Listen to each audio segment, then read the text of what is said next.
ஆண்டவர் இயேசுவின் அன்பான நாமத்தில் பிதாவாகிய தேவனை வணங்கி மகிழ்கிறேன்.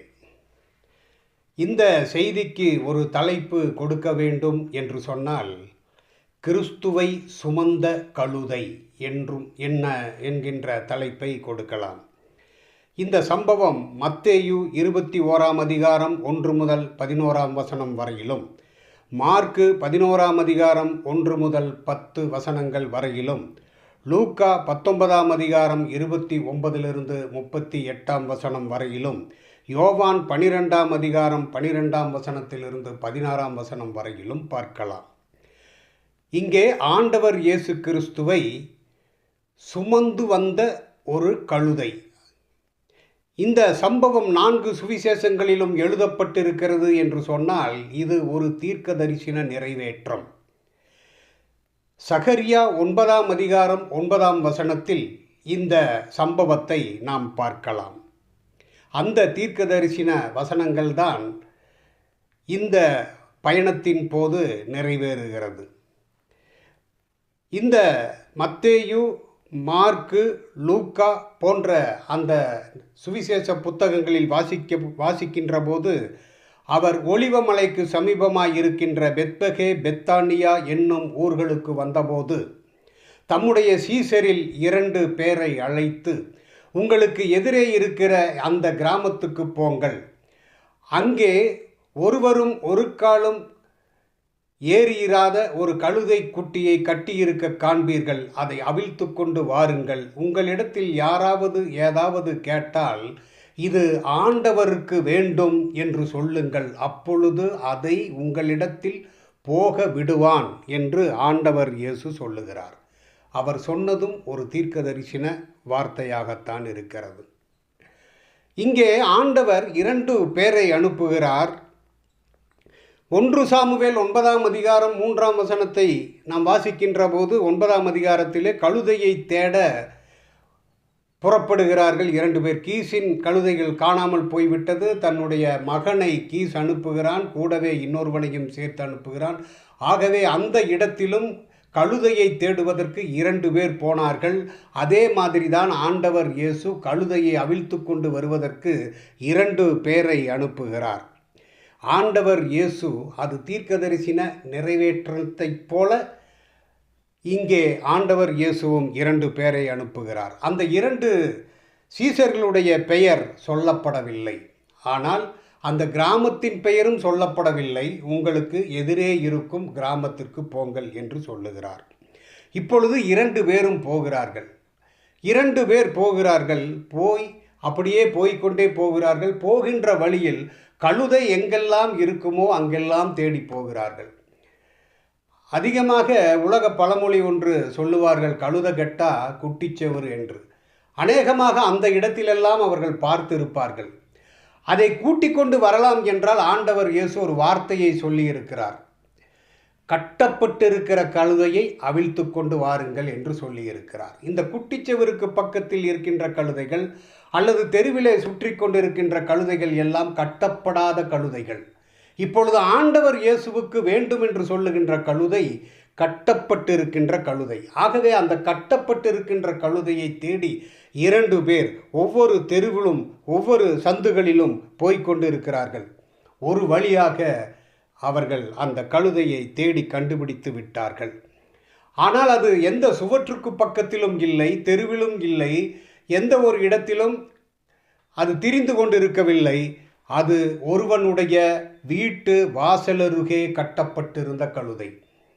இப்பொழுது அந்த கழுதையினுடைய சொந்தக்காரனுடைய காம்பவுண்டுக்குள் கூட கட்டி வைக்கப்படவில்லை, அல்லது தெருவிலும் கட்டப்படவில்லை. அந்த வாசலுக்கு பக்கத்தில் தெருவுக்கு போகிறவர்கள் அதற்கு சொந்தம் கொண்டாட முடியாத மாதிரி தனக்கும் அது சொந்தம், ஆனால் தன்னுடைய காம்பவுண்டுக்குள்ளும் அது ஏற்றப்படாத கழுதை என்பதைப் போல காம்பவுண்டுக்கு பக்கத்திலேயே வாசல் அருகே அந்த கழுதையை கட்டி வைத்திருக்கிறார்கள். வாசல் அருகே கட்டப்பட்டிருக்கின்ற கழுதை. உடனே இதை பார்த்து, இதைத்தான் ஆண்டவர் சொல்லி இருக்கிறார், இது கட்டப்பட்டு இருக்கின்ற கழுதை, இதை அவிழ்த்து கொள்ளலாம் என்று சொல்லி இந்த 2 பேரும் அப்படியே போய் அதை அவிழ்த்து கொண்டிருக்கிறார்கள். யாருமே பார்க்கவில்லை. யாருமே பார்க்கவில்லை என்கின்ற நோக்கத்தில் அவர்கள் அவிழ்த்து வேகமாக வரலாம் என்று சொன்னால், அவிழ்த்து கொண்டு இருக்கின்ற போது அந்த தெருவில் நடந்து கொண்டு இருக்கிறவர்கள், அங்கே நின்றவர்கள், அதுபோக அந்த பக்கத்தில் இருக்கின்றவர்கள் எல்லாரும் வந்து, யோ யோ என்னையா நீயே கழுதை அவுத்துட்டு இருக்கிற, ஆள் இல்லைன்னா அவுத்துட்டு போயிடுவீங்களா என்று சொல்லி அவர்களிடத்தில் பேசுகிறார்கள். பேசும்போது, யோ முத்துசாமி இங்கே வா, என்னையா உன் கழுதை அவுத்துட்டு இருக்கிறா, நீ பாட்டில் பேசாமல் இருக்கிற என்று சொன்ன. ஐயோ எனக்கு தெரியாது, ஏன்னா நீ காம்பவுண்டுக்குள்ளே வச்சிருந்தீங்கன்னா தெரிஞ்சிருக்கும். இது உனக்கு பிரயோஜனமாக வேண்டும், ஆனாலும் அது பிரயோஜனம் இல்லாத ஒரு பாத்திரமாக அதை வெளியில் கட்டப்பட்டிருக்கிறதுனால உனக்கு தெரியாது. வாயா, கழுதை அவுத்துட்டு இருக்கிறாங்கயா 2 பேர், இந்த ஊர்க்காரர் தானான்னு பாரு, இந்த ஊர்க்காரர் இல்லையே இவங்க என்று சொல்லி அவங்க அப்படியே பேசிக்கொண்டே இருக்கிறார்கள். பேசிக்கொண்டிருக்கிற போது அவர்கள் எல்லாரும் வந்து அவர்களிடத்தில் பேசுகிறார்கள். எதற்காக கழுதை அவுக்கிறீர்கள், யாரையா நீங்கள் எதுக்காக அவுக்கிறீர்கள் என்று சொல்லுகிறார்கள். என்று சொல்லுகின்ற போது அப்பொழுது அவர்கள் சொல்லுகிறார்கள், இது எதற்காக அவிழ்க்கிறீர்கள் என்று கேட்டபோது அவர்கள் இயேசு கிறிஸ்து சொன்னபடியே கட்டளையிட்டபடியே செய்தார்கள். மத்தேயுல வாசிக்கிறோம், கட்டளையிட்டபடியே செய்தார்கள். என்ன கட்டளையிட்டார்? கழுதையை அவிழ்க்க சொன்னார். கழுதையை அவிழ்க்க சொன்னபோது அது இயேசு கிறிஸ்து என்ன கட்டளையிடுகிறாரோ அதை நாம் அதன்படியே செய்தோமானால் நமக்கு எந்த சிரமமும் இருக்காது, எந்த பிரச்சனையும் வராது. அவர்கள் அவிழ்த்து கொண்டிருக்கிறார்கள். அப்போ அந்த கழுதை சம்பந்தப்பட்ட அந்த முதலாளி வீட்டுக்காரன் வந்து கேட்குறான், யோ இதில் தாயா நான் துணியெல்லாம் எடுத்துகிட்டு போய் மூட்டை கட்டி ஆற்றங்கரைக்கு கொண்டு போய் அதை துவைச்சிட்டு வந்து அந்த கஸ்டமர்கிட்ட கிளைண்ட்ஸுக்கிட்டெல்லாம் நம்ம அதை எத்தனை கொண்டு போய் கொடுக்க போகிறோம், இதை நம்பி தாயா நான் ஆர்டர் எடுத்திருக்கேன், ஒரு கல்யாண ஆர்டர் கூட எடுத்திருக்கிறேயா, இந்த கழுதையில் நான் உட்கார்ந்ததே கிடையாது, நான் கூட உட்கார்ந்தது கிடையாது, இது இதுவரையிலும் மூட்டையை மட்டும்தான் சுமந்து இருக்கும், போவோம் ஆற்றுக்கு போவோம், துணியை துவைப்போம், திருப்பி கொண்டு வருவோம், அதை காய வச்சு டெலிவரி பண்ணுவோம், இதுதாயா நம்மளுடைய இதாக இருக்குது, இதை போய் நீ அவுத்துட்டு போகிறையே, இதை நம்பிதாயா பொழப்பே இருக்கு என்று அவன் சொல்லுகிறான். அது மட்டுமல்ல, இந்த கழுதையின் மேல் நான் கூட ஏறினது இல்லை, இது ஏறுவதற்காக பிரதிஷ்டை பண்ணப்படவில்லை, வர வாரம் ஈஸ்டர் பண்டிகை வருது, அந்த பண்டிகையில் நான் ஏறி போகலான்னு நினச்சிட்டு இருக்கேன், என்ன நான் கூட ஏறல, நீங்கள் இந்த கழுதையை அவிழ்க்கிறீங்களே என்று அந்த அந்த உரிமையாளரும் அந்த ஜனங்கள் எல்லாரும் கேட்கிறார்கள். அப்பொழுது அவர்கள் சொல்லுகிறார்கள், இயேசு கற்பித்தபடியே உத்தரவு சொன்னார்கள். மார்க்கில் மத்தேயுல இயேசு கட்டளையிட்டபடியே செய்தார்கள். கட்டளை என்ன? அவிழ்க்க சொல்லுகிறார். இப்போ இயேசு கற்பித்தபடியே சொல்லுகிறார்கள். என்ன சொல்லுகிறார்கள்? இது ஆண்டவருக்கு வேண்டும் என்று சொல்லுகிறார்கள். இதை நம்பித்தாயா நான் பொழப்பே நடத்திட்டு இருக்கிறேன்னு சொன்னாங்க. தெருவில் போகிறவர்கள் நின்றவர்கள் எல்லாரும் வந்து யோ யோ என்னையா பண்ணுறீங்கன்னு என்று கேட்டுக்கொண்டு இருக்கின்ற போது அவர்கள் ஒரு வார்த்தை சொல்லுகிறார்கள், இது ஆண்டவருக்கு வேண்டும் என்று சொல்லுகிறார்கள். ஓ, ஆண்டவருக்கு வேண்டுமா? இதையே முதலே சொல்லலை, நீங்கள் ஆண்டவருக்கு வேண்டும்னு சொல்லியிருந்தால் நான் எந்த எதிர்ப்பும் தெரிவிச்சிருக்க மாட்டேன்னு, உடனே கூட்டிகிட்டு போங்க, உடனே இந்த கழுதையை கூட்டிகிட்டு போங்கன்னு சொல்லி அவர்கள் அனுமதி கொடுக்கிறார்கள். அந்த இடத்தில் இருக்கிறவர்கள், அந்த உரிமையாளர் எல்லாரும் அந்த கழுதையை கூட்டிகிட்டு போக சொல்லி அனுமதி கொடுக்கிறார்கள். நாங்களும் புறப்பட்டு நாங்கள் ஆயத்தமாகி நாங்களும் பின்னாடியே வருகிறோம் என்று சொன்னது போல அவர்கள் அனுமதி இருந்தது. அப்பொழுது எல்லாம் அனுமதி கொடுத்தோடனே சீசர்கள் 2 பேரும் சரி கழுதையை அவுத்துட்டு எல்லாம் முடிச்சுட்டு போகலான்னு சொல்லிட்டு, மத்தேயு நீ முன்னாடி நில்லு. ஐயோ நான் முன்னாடி நிற்கல. ஏன்? அது கழுதப்பா, முன்னாடி போனால் கடிக்கும். சரி பின்னாடி வா. ஐயோ நான் நீ பின்னாடி போகல. ஏன் பின்னாடி போகல? அது கழுதை, பின்னாடி போனால் உதைக்கும். நீ பழமொழி கேட்டது இல்லையா? என்ன பழமொழி? கழுதை முன்னாடி போனால் கடிக்கும், பின்னாடி போனால் உதைக்கும்னு. அப்போ என்ன பண்ணலாம் ஜேம்ஸு? 2 பேரும் சைடில் நின்றுக்கலாம். ஓ ரைட், அது சாதாரணமான விஷயம்னு சொல்லி 2 பேரும் இந்த சைடில் ஒருத்தர் இந்த சைடில் ஒருத்தர் நின்றுட்டு அப்படியே கூட்டிகிட்டு போகிறாங்க. கூட்டிகிட்டு போகும்போது அந்த கழுதை இவர்கள் எதற்காக என்னை கூட்டி கொண்டு போகிறார்கள் அப்படின்னு நினைக்கிது. நம்ம முதலாளி நம்மளை வெளியே கட்டி வச்சுருந்தா வெயிலையும் மழையிலையும் நின்றுட்டுருக்குறோம், இவங்க 2 பேரும் என்னுடைய தகுதிக்கு மேலே இவர்கள் வந்து பெரிய சண்டை போட்டு என்னை கூட்டிகிட்டு போகிறாங்களே, எங்கே கூட்டிகிட்டு போவாங்களா இருக்குன்னு சொல்லி அந்த கழுதை நினைத்தது.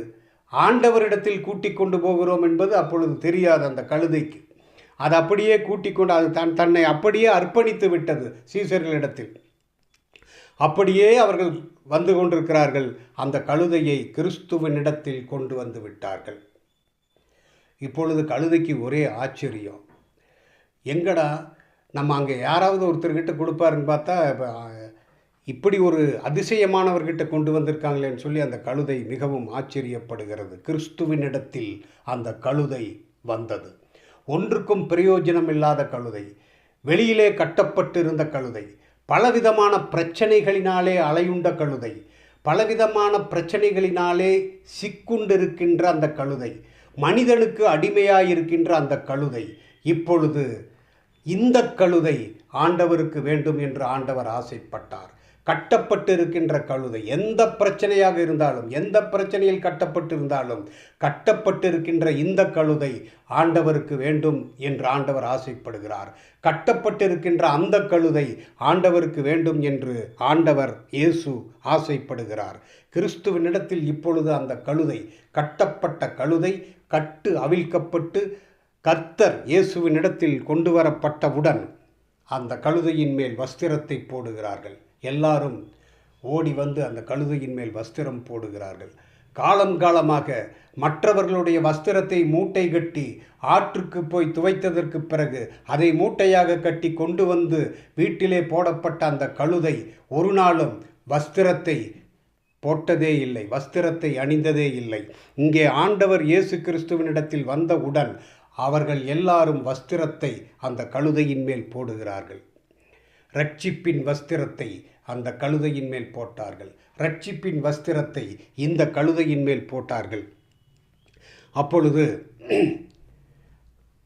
அந்த இரட்சிப்பின் வஸ்திரத்தை போட்டவுடன் அந்த கழுதை ஆச்சரியப்படுகிறது. ஒரு நாளாவது எனக்கு அந்த மனிதன், காலம் காலமாக பொதி சுமந்து கொண்டிருந்தேனே, ஒரு நாளாவது இந்த கழுதையை எனக்கு இந்த வஸ்திரத்தை ஒரு நாளாவது போட்டிருப்பானா என்று இப்பொழுது ஆண்டவர் இயேசு கிறிஸ்துவினிடத்தில் வந்தவுடன் வஸ்திரம் போடப்படுகிறது. அது இரட்சிப்பின் வஸ்திரம்.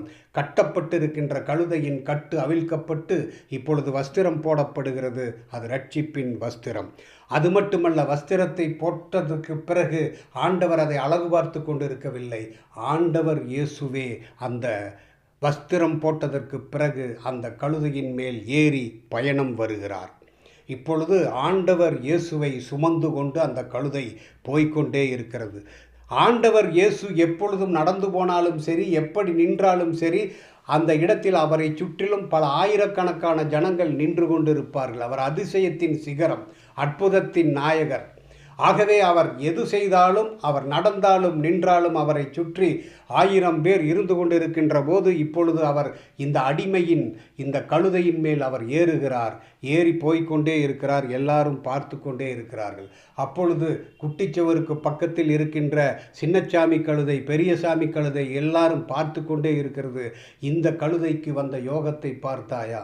அப்பொழுது இந்த கழுதை சொல்லுகிறது, காலம் காலமாக நாம் மற்றவர்களுடைய வஸ்திரங்களை மட்டுமே சுமந்து கொண்டிருக்கின்ற நாம் இப்பொழுது வஸ்திரங்கள் தரிக்கப்பட்டு போகின்ற அந்த கழுதையை, நம்முடைய இனத்தானை பார்த்தாயா என்று கேட்கிறார்கள் என்று அந்த கழுதை பேசுகிறது. அப்பொழுது இந்த கழுதை சொல்லுகிறது, ஐயா சின்னச்சாமி, பெரியசாமி, உங்களுக்கு நான் ஒரு இது சொல்கிறேன், சம்பவம் சொல்கிறேன். ஒரு காலத்தில் நமக்கு நம்மளுடைய பாட்டன், நம்ம சம்பவம் தெரியுமா? நம்ம பாட்டன் இப்படித்தான் ஒருத்தனை ஏற்றிட்டு போனான். ஏற்றிட்டு போகும்போது அப்படியே போயிட்டுருக்கிறான். சின்ன சந்து, அந்த சின்ன சந்து வழியாக பாட்டன் இன்னொரு மனுஷனை ஏற்றிட்டு போயிட்டுருக்கும்போது ஒருத்தர் பட்டயத்தை உருவிட்டு நின்னார் பார்த்தையா? அப்போது எங்கள் பாட்டனே சொல்லியிருக்கிறார்ல, நம்ம பாட்டன் சொல்லியிருக்கிறார்ல, நான் செத்து போயிருப்பேன்னு நினச்சேன். ஆனால் அந்த பட்டயத்தை உருவினவர் கொஞ்சம் தள்ளி போயிட்டார். திரும்பி கொஞ்சம் தூரம் போனேன், திரும்பியும் பட்டயத்தை உருவிட்டு நின்னார். அப்புறம் அதிலிருந்து தப்பிப்பேன் என்று நான் நினைக்கவே இல்லை. ஒரு வழியாக தப்பித்தேன். ஆனால் ஏனென்றால் நம்முடைய பாட்டன் ஏற்றிக்கொண்டு சென்ற அந்த கழுதை பொருளாசை மிக்கவனாய் ஏற்றிக்கொண்டு போயிருக்கிறது. நம்முடைய பாட்டன் பொருளாசை மிக்க ஒருவனை ஏற்றிக்கொண்டு போனதால் பட்டயத்தை ஏந்தின ஒருவர் குறுக்கே வந்து நின்றார். இப்பொழுது அந்த பட்டயத்தை ஏந்தினவரையே இப்பொழுது நான் ஏற்றிக்கொண்டு போகிறேன். இது என்ன ஒரு பாக்கியம் என்று இந்த கழுதை சின்னச்சாமி கழுதையினிடமும் பெரியசாமி கழுதையினிடமும் சொல்லுகிறது. இது ஒரு கற்பனை உரையாடல். எங்கேயா இருக்குது பைபிள்னு கேட்டுட்டு உடனே கமெண்ட்ஸில் அப்படியே வந்துடாதீங்க. இப்பொழுது இந்த பட்டயத்தை உருவின கர்த்தருடைய தூதனானவர் இப்பொழுது இந்த கழுதையின் மேல் ஏறி இருக்கிறார். என்ன ஒரு பாக்கியம்! என்ன ஒரு பாக்கியம்! இந்த கழுதைக்கு, கட்டப்பட்டிருக்கின்ற கழுதைக்கு கிடைத்த பாக்கியம். மனிதர்களால் புறக்கணிக்கப்பட்ட கழுதையை ஆண்டவர் இயேசு விரும்புகிறார்.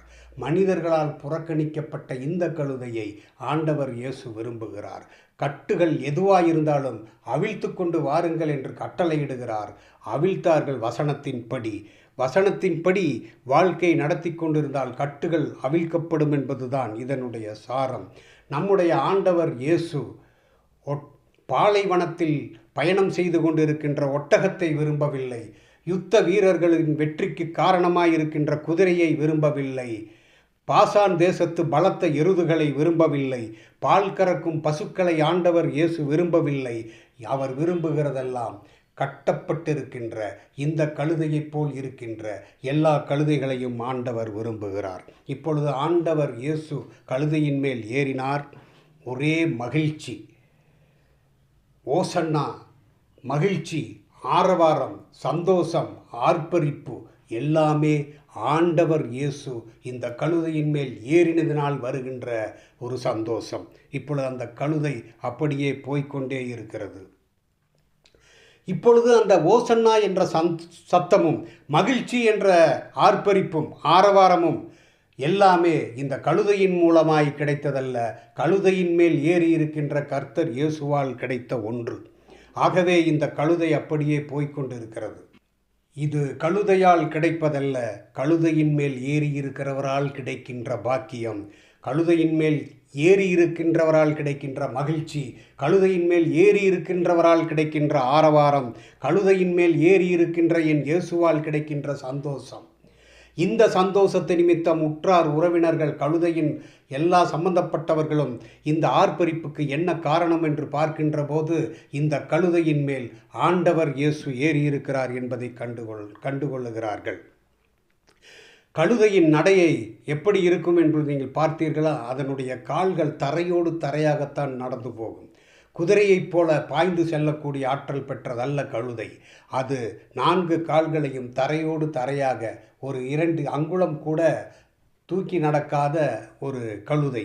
அப்படி நடந்து பழக்கப்பட்ட கழுதை.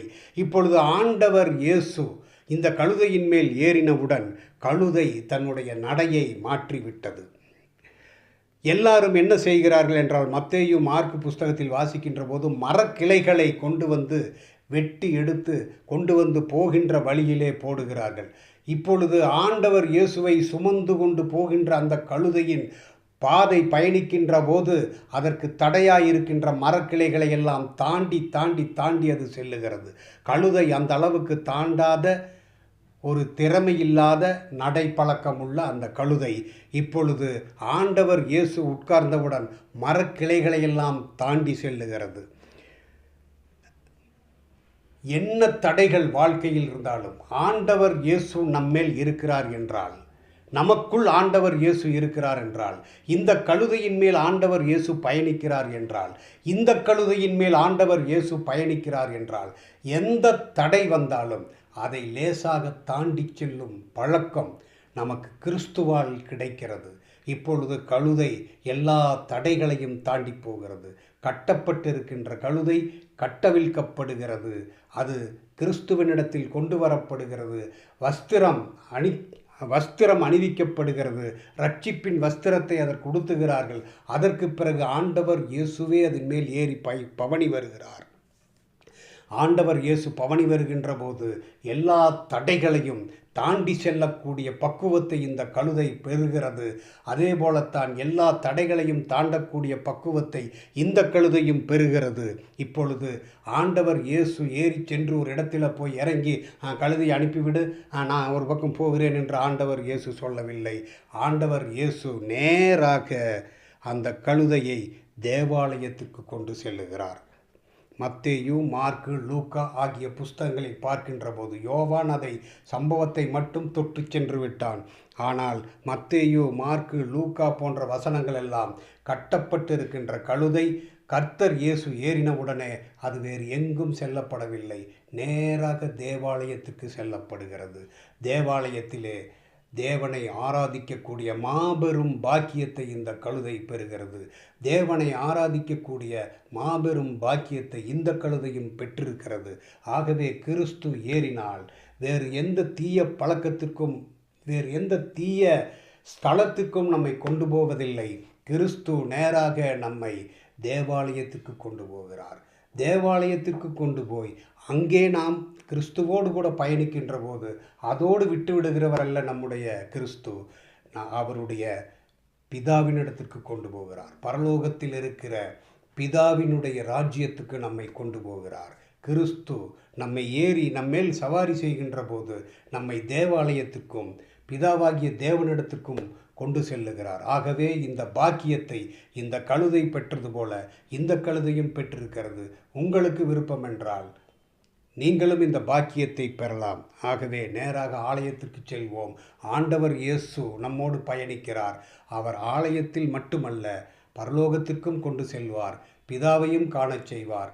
ஆராதனை அங்கே நாம் ஆராதனை செய்யும்படி அவர் நடத்துவார். பரிசுத்த ஆவியானவர் பண்படுத்தி கொடுத்த பாதையிலே நாம் பயணம் செல்வோம் பரலோகத்தை நோக்கி. ஆமேன்.